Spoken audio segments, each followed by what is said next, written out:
Yeah, we live in a society now where people want to be black. Y'all don't want to be black. Y'all want to be rappers and streamers. Right now, the people that you get rid of, they're not going to like it either. They're going to call you fake. They're going to call you an imposter. They're going to say you disloyal. You know what I mean? They're going to say you wasn't never really rocking with me anyway. And now you have to have boundaries. And if that means, hey, not coming to this spot, not partaking in these activities, not doing these drugs, then that's what you have to do. And anybody that truly loves you will be okay with it. We have lost lives to the way we look. Y'all are just some imposters. Y'all ain't been through none of the shit we've been through to sit up here and try to be a part of the culture because you wearing some clothes and some shoes and you got a blaccent. Disorderly conduct. Disorderly conduct. Disorderly conduct. Disorderly conduct. What's the deal, guys? This is Disorderly Konduct. I am Disorderly Konduct. If you're watching this, please like, subscribe. Thank you for the love, for the hate. It's all support. You know what I'm saying? Want to start the episode off by saying if you are watching this, thank you guys for getting this far. It's just me now. So some people have fell off. As you guys have seen, there's some people who have came around and they've kind of made themselves an addition to the show. So if you guys have made it this far, thank you. I appreciate you. I love you. And I hope you keep watching. We are currently in December, which we're about to come up on the new year, which is 2024. It's crazy, right? I remember being a kid and thinking the 2020s would be like the future and there would be flying cars and a whole bunch of shit like that. But still got beaters out there. Nothing's really changed too much, you know, and that's what's kind of funny about it to see. Even how older generations depicted the 2000s and the 2020s, like the Jetsons and things like that. They thought it would be way more futuristic than what it is, right? And I think we're dealing with a lot of problems that we couldn't foresee. But to get into the shit, we're talking about the new year, right? So everybody has a saying, new year, new me. You know, people get in the gym around this time. People pick up their business around this time. People, you know, pick up a new hobby around this time. But a lot of us tend to, after January, the gym gets empty again, right? You stop reading that book a lot. You drop that business off. You know, a lot of us stop doing what we said we were going to do. And I want to get into the term new year, new me. I want to start with old you versus new you. And how you can retain the new you and delete the old you, right? So a lot of us, when we're the old you or the old me, we want to be the new you. You want to be the new version of you, but you're stuck in a place where you're around people that are feeding into the old you. And most importantly, you're around environments that are keeping you comfortable, as well as yourself, because you always got to put some blame on yourself when you are trying to be a new person and a better person. So the first thing I want to get into when it comes to the old you versus the new you is the people you're around, right? A lot of times the people we're surrounding ourselves with can limit us from becoming the new you, right? You say, oh man, I want to take up this hobby, or I want to quit smoking, or I want to quit drinking. And you got somebody like, maybe one of your homeboys is like, man, nigga, you done said that 15 times. You're not going to stop, right? And subconsciously, that plants a seed in your mind. Well, yeah, that's true. I have said this 15 times, so probably not going to stop because I didn't stop 15 times ago, so let me just keep doing what I'm doing. Those people are a cancer. You have to get rid of people like that don't speak life into you. You know what I mean? I don't care if you said something 20 times. You should want people around you that are going to positively push you in that direction of becoming the new you. Whether they truly, believe it or not, right? Like, you need to have homies around you that rock with what you're doing if it's positive, no matter what. The people you're around can really benefit you. Another thing is temptation, certain habits, addiction. When it comes to that, you know, when you take yourself out of the people that you were when you're the old you and you surround yourself with people, or even if you're alone, when you're the new you, for instance, for me, right? I don't drink. I don't smoke. Now, if I was hanging around a bunch of people that were the old me, it would be hard to stop doing that because I would have to say no and practice self-control 120 times a day. Right. Now, when you're in the realm of the new you, I don't have to practice self-control as much. So it comes easier. It's easy to be self-controlled and have self-control when I don't have to resist my temptations 120 times a day. So that's a big part of becoming the new you as well, is you've got to do an audit on your life, right? On your friends. Who do you have around? What are they doing? What are they trying to become? Because a lot of people, again, they're cancer to you. They're not trying to do nothing in their life. They don't want to be better. They don't see a future for themselves. And misery loves company. So their whole, and I don't want to say they're purposefully doing it, but subconsciously they spew out negativity because the demons that they have inside of them want you to latch on to that and stay exactly where they are. So that's why you'll have homies, homegirls, homeboys, whatever, that spew negativity anytime you try to, spit something that's positive, because they want you to stay there. Because they know as soon as you become a better person, you have a better schedule, better habits, you'll start to see the faults in them. Now, you can still love them. This doesn't mean you can't love your old friends and you can't want to be there for them. But there comes a point in time where there has to be a separation. My uncle used to always tell me, if a job across the bridge was offering you $200 an hour, but the job that you're at right now is offering you 50, but you're with your homeboys, are you going to stay with your homeboys? You're going to cross the bridge. You know what I mean? When ultimately crossing the bridge is going to make you more money and lead you to a better life. You can always cross that bridge back with that money and say what's up and you know what I mean, fellowship and do whatever you want. But if you stay there, you're never going to cross. And eventually that shit's going to break. Opportunity is a window. It's very small. And you have to take it when you have it. So the friends you're around really, and I think ultimately, somewhat says what you're going to become, right? And so you have to really do an audit. See how they feel about you too as a person. A lot of friends you have around you are jealous secretly.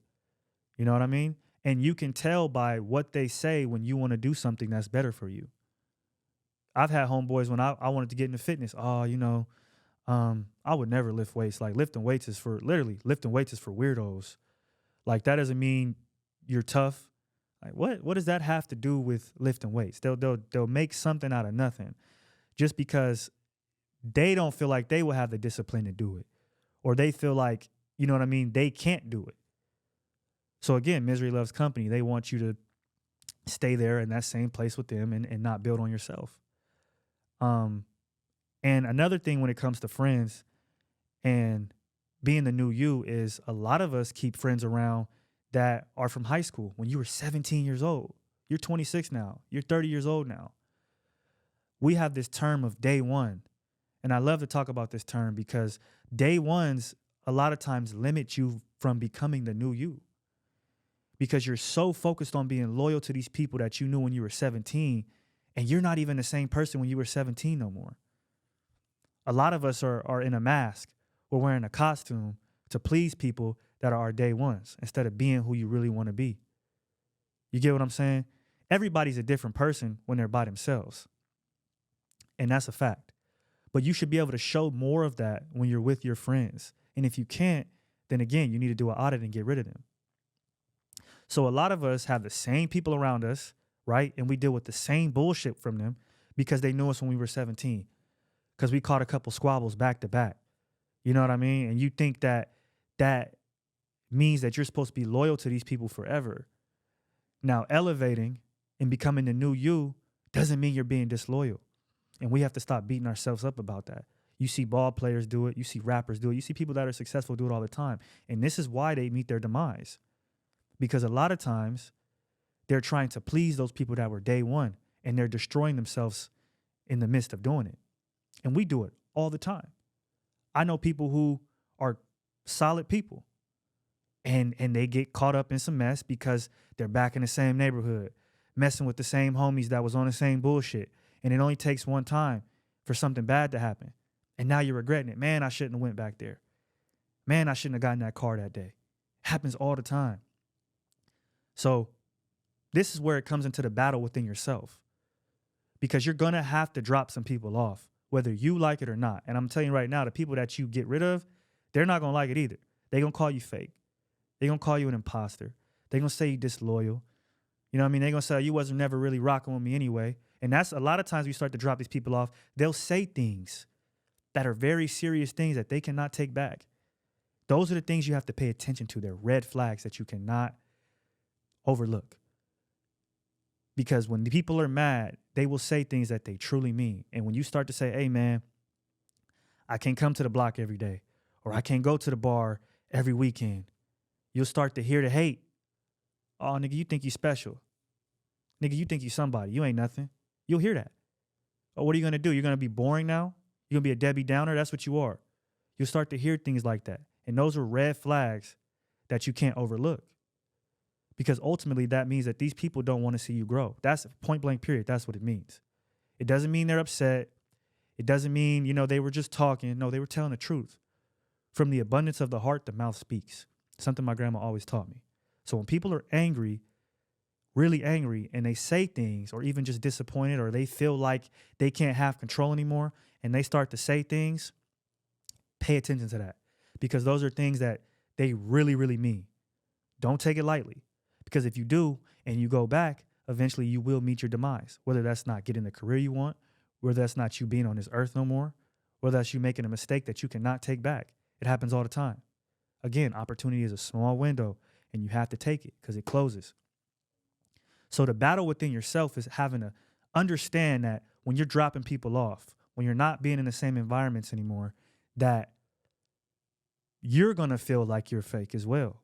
You're going to feel like you're an imposter as well. You're going to feel like you're turning your back on people. But you've got to look ahead. You got to look across that bridge. You've got to look to the future and realize that if these people were on the same level of consciousness as me, they would understand the journey I'm trying to take, where I'm trying to go, and they would take it with me. Do you get what I'm saying? Because anything you're saying when it comes to self-improvement, self-development, nothing about it is negative. Nothing about having a better diet is negative. Nothing about stopping alcohol is negative. I don't care what people tell you. That's one of the biggest silent killers. People are drinking from 18 to 30 years old, and they wonder why they look like they're 50 years old, 40 years old when they're 28, because they can't put down the alcohol. But they'll get on your ass. Oh, you're a Debbie Downer. You think you're holy. Things like that. There's nothing wrong with stopping alcohol. There's nothing wrong with having a better diet. There's nothing wrong with prioritizing fitness and your spirituality and your economic knowledge and being better with those things. People call you frugal or whatever because you don't want to go and spend $300 at the dinner table, or you don't want to go take the trip to Dubai and blow through your credit cards and max out your credit cards. People will try to, throw all of these things at you to make you feel bad for putting yourself first. So where you lose on the journey to becoming a new you and you give into your old self is that inner battle where you're like, well, damn, they're right. Why not just go max out my credit cards? You know what I mean? You only live once, right? I mean, these are the homies, right? Nah, that's where you're getting it wrong. You have to put yourself first. And anybody who truly loves you, they understand that your relationship might suffer for a little bit. But a true friend, you can always pick up where you left off, always. Now, again, I'm going to reiterate, when you're becoming the new you, it doesn't mean completely cut everybody out, but you have to have boundaries. And if that means, hey, not coming to this spot, not partaking in these activities, not doing these drugs, then that's what you have to do. And anybody that truly loves you will be okay with it. But where we fuck up within ourselves is we give in to that. And we start to listen to the devil on our shoulder when it's telling us you are being fake. You are being too uptight. You are being too intense. Go take that vacation. You know what I mean? Go back to that bar. Go hang out with those people. Nah, don't do it. Because at the end of the day, it's not worth it. And you'll do it. A lot of us do it. And then what happens? 2024 comes around, right? Or 2025 comes around, right? And you're sitting in the same exact fucking position you were as the last year, saying the same fucking thing. New year, new me. Okay, this time I'm going to get it right. Okay, this time I'm going to do it. Okay, this time I'm going to cut people off. Okay. And you get a month in and you start listening to that devil on your shoulder, which is the inner you, your ego. You know what I mean? You start listening to the homies that ain't doing shit, and you've known them for this many years and they ain't doing shit. But for whatever reason, their opinion holds so much value in your life. These people ain't got nothing to show for it. Why does their opinion matter? I don't listen to people who ain't doing better than me, personally, because what can you teach me? Can't teach me shit. We have to stop or have to actually start winning that battle within ourselves and being like, okay, these feelings will subside. Yeah, I feel like a phony right now, but only because I'm not comfortable in my new skin and my new body. Eventually I will be. It just takes time. It's like anything. After a month, 2 months, 3 months, it's a habit. You know what I mean? After a year, it's a lifestyle to where you don't want to not do it. You feel bad for not going to the gym. You feel bad when you take a swig of alcohol or you know what I mean, you off the drugs, whatever you do, whatever your inhibitions are, whatever they are. Once you create that positive lifestyle, you start to feel sick when you do things that you don't normally do.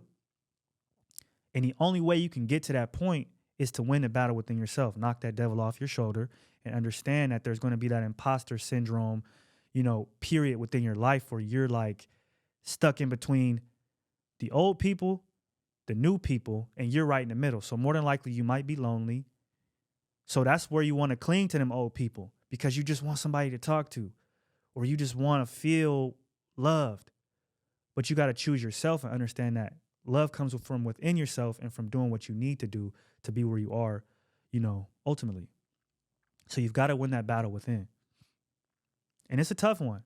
We have it every single day. You know what I mean? Life is full of choices. You wake up and, you know what I mean? You can choose to sit on the couch for 6 hours on a weekend and binge watch, or you can go get the workout in early in the morning. It's all the same amount of time. You know what I mean? You just feeling it differently. That's all it is. So, and that all comes from within yourself. What are you going to choose to do? You going to choose to be better in 2024 or are you not? And then 2025 rolls around and you're in the same exact position. You make the decision. Another thing I want to get into when it comes to the old you versus the new you is the environment that you're in. A lot of us come from small towns, me included. I came from a small town where people get married, at 21, 22. It's almost like fools are living in the past, right? Like you go to a big city and, people are getting to the bag at 21, 22. You know what I mean? They're, politicking, rubbing shoulders with people, making a way for themselves, But you go to some of these small towns, it's almost like no time has passed. The same exact shit that was going on in the 80s, the 60s is going on right now in 2023, 2024. That's the type of town I come from. It's expanding. Not a lot of people. I come from a town where people have kids, 21, they get married, 22, they go work at the factory at 23. And that's the rest of their life. Now, I'm not saying that these people aren't, somewhat financially stable. They can be fiscally responsible. But the mindset that they have is very limited because they never left their hometown. They never traveled. They never did anything. They got comfortable where they were. They built a family and they're content. But I'm one of those people who I wasn't content with that. I wasn't satisfied with living in a town that's from Avenue 1 to 20. You know what I mean? Like that just wasn't for me. So I had to get out of there. And my small town it's a little bit away from LA. I'll say it's like an hour and a half of traffic. So even within high school, right, I was going outside of my town, meeting people, making friends, because I never wanted that to be the end all be all. And so I think a lot of people within their town, when it's a small town, they do things that are very adult at a very young age and it stunts their growth, like getting married, like having babies, like taking that factory job where you're going to have to work 12 hours a day instead of experiencing some things, dating a couple of girls, going a couple places, having a couple jobs so you can see what you really like, what you really want to be, not just falling into the same trap your parents did, and getting on your parents, that's a whole nother situation because parents could be a part of it too. They don't ever truly plan. A lot of parents don't ever plan for their children's future. They take the same mentality they had. Well, my parents didn't plan for me and I figured it out. But did you really figure it out? You live in check to check. Did you really figure it out? You have no savings. Did you really figure it out? Your credit's suffering. Did you really figure it out? Are you really doing what you want to do? Does your kid even know what you do? So they just put the same thing on you. Well, he'll figure it out. Why set aside a college fund? I didn't go to college. right? So you have these things that go on within a small town. I just worked at the factory. Tommy will do the same thing. We'll be cool. Timmy, whatever you want to call it, he'll do the same thing. They'll be all right. I was all right. You have to want better for your kids. That's a whole nother tangent, but just to go off on that. But when it comes to the small town thing, you got to get out. You got to experience. I know people that graduated high school, literally did all that, and they go Monday through Friday waiting to get to Saturday to get to the bar and get drunk. So they spend Saturday getting fucked up, Sunday being hungover, saying they'll never doing it again. They get to Monday, they hate life, and they're already thinking about the bar again. This is the type of shit that goes on, y'all. I know a bunch of people can agree with me that have lived in small towns and they understand that.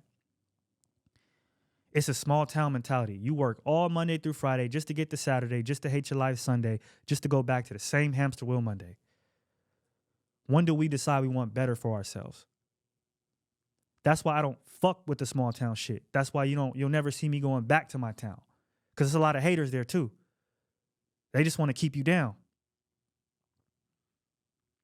You're not from LA. I never said I was. You get what I'm saying? This is where I live though. Where do you live? In the same small town, doing the same small town shit. You know what I mean? And that's another thing that comes into the battle between you, your old self, and your new self within. Is you're sitting there and you're thinking, I'm a fake. I'm a small town kid. You know what I mean? What am I really doing out here? I don't really belong here. And trust me, me being somebody who's from a smaller town, I don't belong in Los Angeles like that. I see it every day. I'm not a sedity acting ass nigga. Like, you never catch me thinking I'm better because I got on the new shoes or I have the flyest shit on, or, you know what I mean? My girl is bad, or I have connections with these people. I don't take that as something that makes me better than other people. And I think, you know, to get on some of the positive things that do come from a small town, those are some things that you learn, right? Like, we're judged off of what we're actually putting out there, how hard we're working, you know, the grades you're getting, how you treat people, how you are as a person, not what I got on, not what I'm driving, not who I know. Because in a small town, none of those things matter. None of those fucking things matter. It don't matter if I know this celebrity or I know this business owner. It doesn't matter. That shit doesn't exist there. It's about working hard. The people who are working hard because they want to get out. You get what I'm saying? That's what it's all about. So me being in a town like Los Angeles where you see demons rule this city, let's be honest. And I ain't even on some spiritual, Illuminati, all that bullshit. I just mean demons as in with people giving to their inhibitions. People are willing to suck, fuck, scheme, rob, do whatever to get ahead. And they'll just say, hey, that's just the game. That's just what it is. You got to step on somebody to get over, right? You got to. That's the city of Los Angeles. So me coming from a small town, I don't really operate that way. And I feel like it's allowed me to stand out and maneuver through this place without being scathed. Because I could see through the antics. I could see through the acts. You got people who in Los Angeles don't got a whip. Don't got a whip, but they got on all Rick Owens. And they'll convince a nigga with a good job and a good vehicle, making his own money with his own place, that he's a bum, that he's less than, because he can't afford no Rick Owens Converse. It's a goddamn shame. We all fall to it. You know what I mean? We all do it. But these are the things that are different from small town and not. Now, to get on the positives of being in a bigger town is there is more connections. There are more job opportunities, right? There is more of a future there for you. You know, you're not living in a place where people go to retire. That was a big deal with a small town. People go there to retire, to raise their children. So it's not really a place for that teenage spirit, young adult spirit that's trying to break out and make something of themselves. And if you stay there too long, you'll turn into one of them old people. You'll literally turn into one of them old people, like I said, that's married at 21, kid at 22, factory 23, rest of your life, hating your life. So all of these things are comprised into the old you versus the new you. If you want to be the new you, get out of that small town. You got to go travel. You got to go see the world. You have to go meet new people. Stop hanging out with the same niggas you've been hanging out with for 25 years, especially if they're not serving you no purpose no more. You know? just because you knew them in high school. All of these things you have to audit, you have to check into, you have to ultimately change. Because if not, you'll be stuck in the same place. And when 2025 rolls around, you'll be saying the same thing. Okay, this year I got it. This year's my year. Let's see what I got.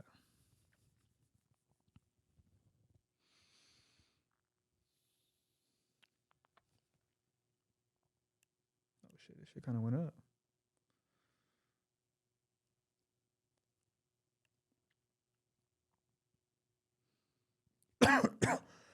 How much time I got, Oscar? Cool. Let's see. Oh yeah, I can see it. My bad. All right, I'm gonna play a video, and y'all probably have seen it on social media. Asian chick, or she said she was from Thailand. Let me get that correct. She's from Thailand. She moved to Georgia or some shit, and she got a blaccent, right? So she's obviously from Thailand. She don't look black, but she talking black. I'm gonna let it play.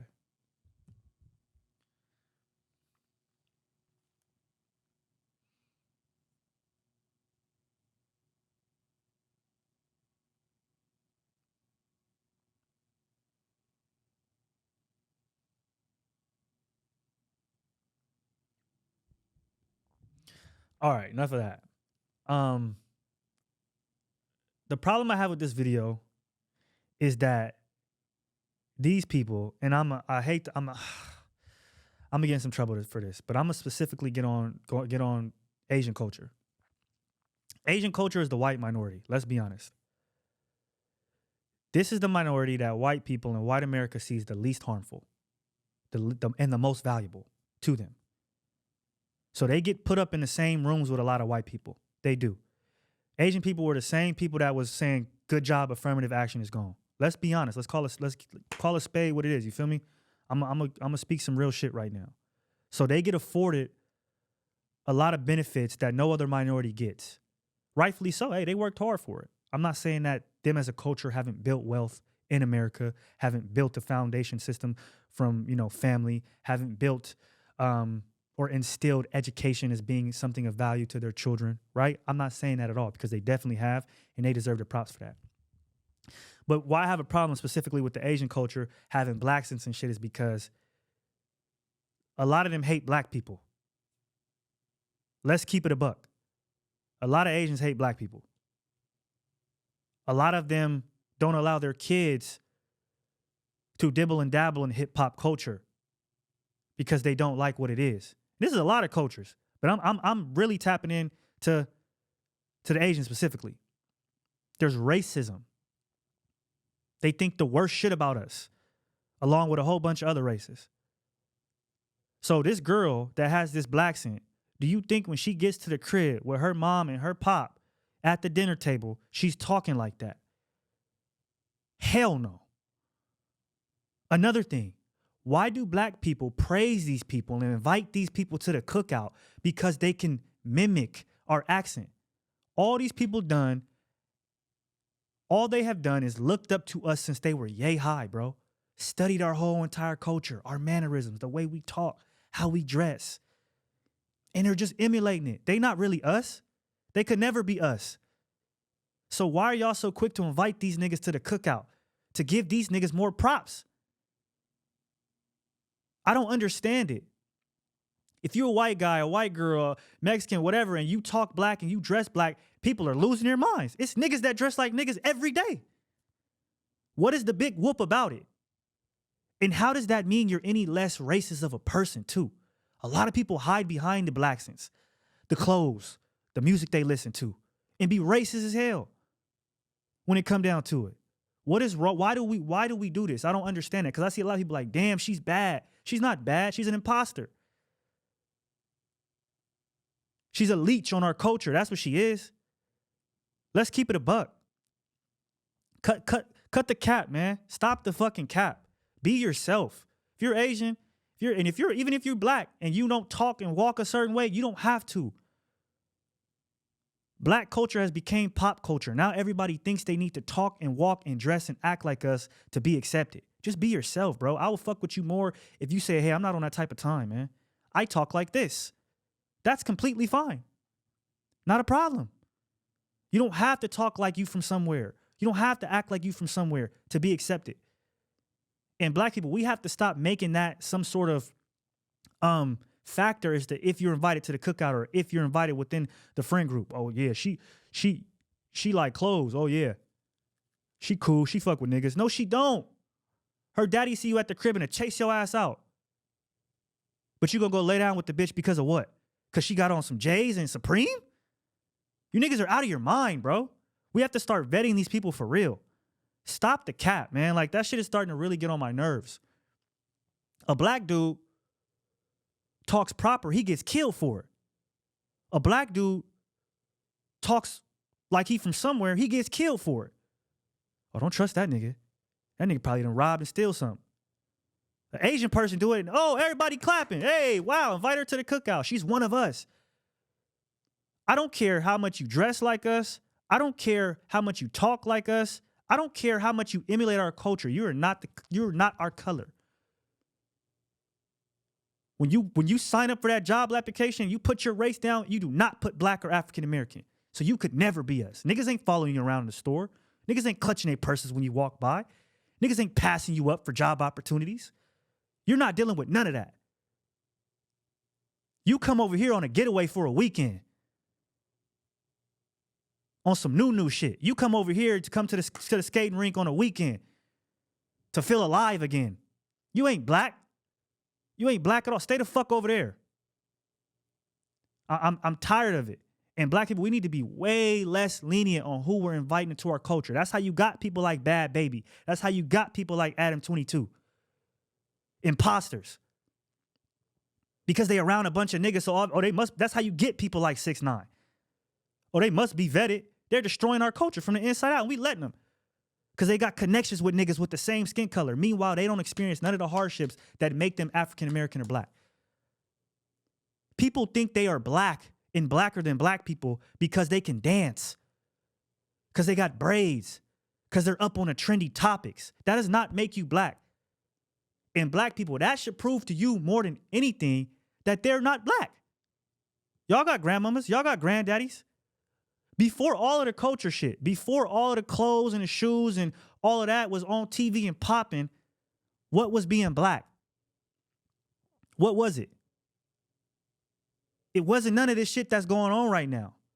So just because you're able to look like us does not mean you're one of us. You'll never go through the same things society-wise, ever. You already started at a better place than us due to your culture. Point blank, period. People really try to do that. You got people that aren't black telling niggas that are black they're not black enough because they don't subscribe to what y'all think is black culture. That's what y'all think is black culture. That's what the white niggas have told y'all is black culture. Y'all don't know what black culture really is. That's a portion of it. That's a minuscule portion of it. So it's like, come on now. And for the dudes, like I said, that are letting these women get off with the way they're acting and some of the things they say just because of how they speak, what they're into. Y'all got to cut the cap, man. Y'all got to stop the cap. I'm tired of it. I know a lot of black people out there are tired of it. Like, again, like I said, we get killed for having our pants hanging off our ass. Men have gotten followed home and shot for having a hoodie on their head and being black. Y'all get what I'm saying? Niggas have gotten stopped by police for having a do-rag on. This shit ain't no joke for us. This is what we wear. This is us. Y'all come and put it on again as a getaway for the weekend, to play dress up. This is us. This is what we really do. We have lost lives to the way we look. Y'all are just some imposters. Y'all ain't put in the work. Y'all ain't had to sacrifice. Y'all ain't been through none of the shit we've been through to sit up here and try to be a part of the culture. because you wearing some clothes and some shoes and you got a blaccent. Bitch, you from Thailand. You out your goddamn mind. I know damn well you don't talk like that in front of your daddy. That shit got me, honestly, that shit got me flamed up right now because I know so many people within the culture right now because black culture has became pop culture where this shit is okay. It's just okay now. It don't matter. Everybody's accepted as long as they can look enough like us. Look, that's Baker Mayfield. That nigga score a touchdown and do all type of gritty, giddy, Dougie, everybody. Oh my God, this white boy is crazy. Somebody get this nigga, you feel me, a BET award. We do that shit every day, get fined for it. Odell Beckham Jr. do it, get fined for it. He do it, it's okay. Come on now, like y'all don't see the differences? This is what we dealing with. But y'all niggas be so dumb and so wrapped up in what the white man has said is culture. And that's when I say niggas, I'm talking about black people. That y'all invite these same niggas to the cookout who ain't never ever struggled like us. And they never gonna struggle like us. They gonna always have that advantage. Like, come on, man. It's just crazy, bro. Be yourself. You don't like, again, you don't gotta talk a certain way. You just be yourself. Stop trying to be what you think is gonna get you cool points. Cause it's gonna get you fucked up eventually. Cause I could take you with some niggas that really be doing some shit. Then it's gonna be a whole different thing. Then you're gonna wanna call mommy and daddy. You won't be so black then when you get in some of these areas that we are unfortunate enough to live in, to be around some of these people. Then it'll be like, oh yeah, let me go home. Let me go back to Beverly Hills. Yeah, that part. So I don't know what's going on. We're all brainwashed within pop culture right now to think that if you act and talk and dress a certain way that you're one of us. We got to start calling the imposters out. This girl from Thailand is an imposter. She don't talk like that. She don't walk like that. I don't care how many black people she grew up around. I don't give a fuck. I don't give a fuck. I know white dudes that have grown up around a whole bunch of black people that have never said nigga. At least not in front of me. That don't talk like they black. That respect the culture. Because they've actually grown up around people to understand they're different. That's how I know y'all don't be growing up around black people. Because y'all be really thinking you're not black, bro. You're not black, bro. You're never gonna be black, bro. I don't care what you do, you're never gonna be black, bro. And that's fine. I'm never gonna be white. You know what I mean? I'm gonna always have that imminent danger on my shoulder when I go somewhere. I'm gonna always have to prove myself a little bit more. Even when I talk proper, there's always gonna be a moment where people think, is that how he really talks? Or is he a nigga behind closed doors? There's always gonna be that no matter what. And I've accepted that. So y'all need to accept your fate. It's crazy that we live in a society now where people want to be black. Y'all don't want to be black. Y'all want to be rappers and streamers. This shit is ahead. This color, and I'm light. And even on that standpoint, I get a little bit more benefits of just from being lighter skin. You see it all the time. But if y'all really walked around in our shoes for a day, 2 days, a week, a month, a year, you ain't gonna want to be black. Once you see all the microaggressions, once you see the stereotypes and the shit that's stacked up against you, you're not gonna want to be black, bro. Let's be honest. You just want to be a streamer. Your favorite streamer's black. Your favorite rapper's black. That's what you want to be. You don't want to be black for real. So cut the cap. That girl's from Thailand, man. And I'm sorry, I'm probably yelling in the mic and going crazy, but it's something that I've dealt with as a black man, trying to detach myself from negative stereotypes. I've gotten you're whitewashed. You're trying to be white. No, I'm trying to be better. See, I grew up around black people who spoke the right way, who went to school, who were educated, who have businesses. And they black as fuck. Us as black people attach the negativity of what our culture is to being black. You're not talking with slang? You trying to be white. Bro, I'm black, bro. The reason why I'm black is because I have knowledge of self. I know where I come from. I know my ancestors. I know the great people who have paved the way for me to not act the ass. That's why I'm not acting one. Your ancestors are turning over in their graves because you niggas is out here killing each other instead of doing what they put their lives on the line for you to go and do in the future. They didn't go and do them sit-ins for you to be, you feel me, praising a girl from Thailand for talking like a nigga. Yeah, that's not what they did it for. They did it for y'all to be able to get your act right, to have the opportunities.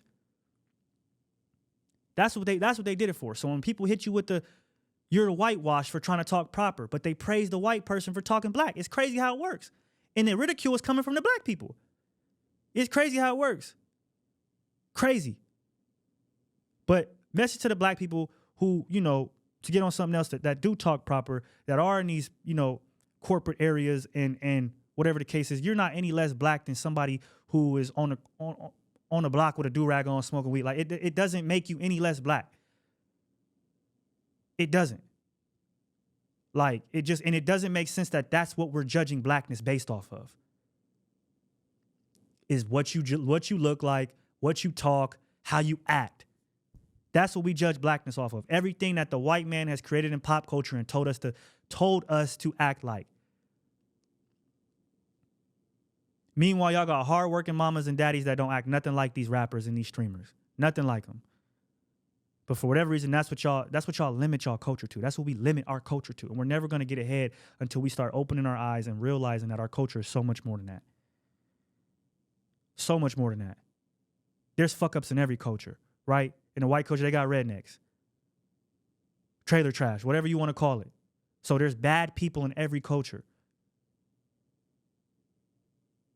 You don't see white people saying this is you if you're not Dukes of Hazzard, you're not white. You don't see people saying that.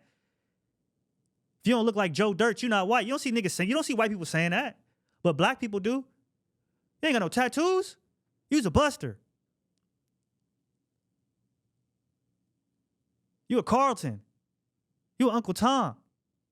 Because you don't want to subscribe to the negatives of our culture. It's crazy.